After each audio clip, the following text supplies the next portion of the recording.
You're watching CNN. I'm Hugh Riminton in Hong Kong. Let's take you across to events happening right now live in Canberra, the capital of Australia.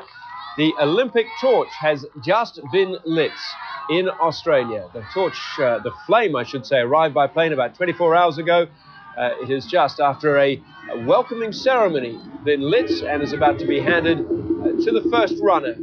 This, of course, as controversial in Australia as it has been in many other parts of the world. Some protests are being planned. So far, nothing too dramatic. One man has reportedly been arrested as the torch begins its journey in Canberra. Let's listen in just for a moment.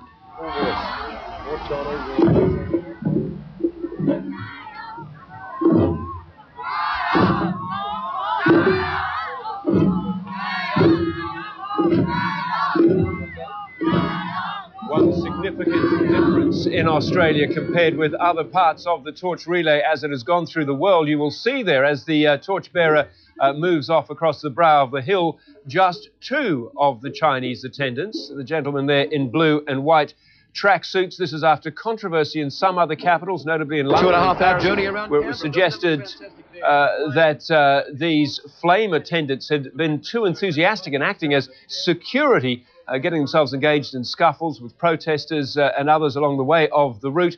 The Australian Prime Minister Kevin Rudd making it quite plain, because of concerns that had been expressed in Australia, that all security will be done by the Australian Federal Police, that there will be two attendants going just simply to make sure that the flame itself stays lit.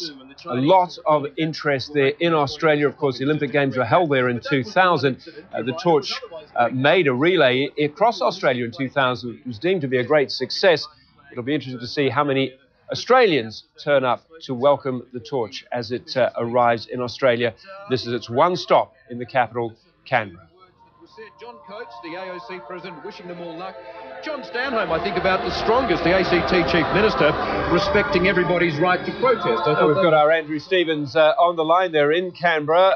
Give us some idea of the level of anticipation, the mood, if you would, Andrew, as this controversial, now highly controversial, flame begins its official journey there in Australia, Andrew.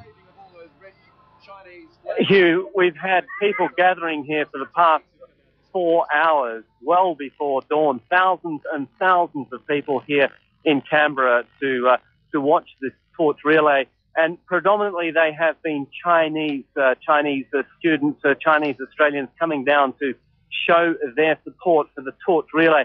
As you say, it's been very, very controversial right around the world. Australia looks like it's shaping up to be no different either. There have been already reports of at least one arrest before the torch relay actually got under the way. There were minor scuffles, the police are saying, involving pro-China and Tibetan supporters down there at the start. So what you're looking at, that's actually called Reconciliation Place, which will be the start point for the torch. And that's where most of the supporters and the pro-China and pro-Tibetan supporters have been gathering in that area, which also leads back towards the Parliament. I've been hearing reports that there have been confrontations between groups of pro-Chinese supporters and pro-Tibetan supporters. The police have been keeping them apart, but there have been, as I said, some minor scuffles. There have been things being thrown at the Tibetans, but at this stage, just one arrest. Police are hoping this is going to go off without too many hitches. There's a strong police presence here. Up to 1,000 police are going to be guarding the torch route, which goes around about 10 miles around the city of Canberra. When it actually leaves the lighting ceremony there, it's actually going to be rowed across this Lake Burley Griffin to the other side, where there is a group waiting. You can see, I can see a large group of red Chinese flags, enthusiastic supporters on that side as well.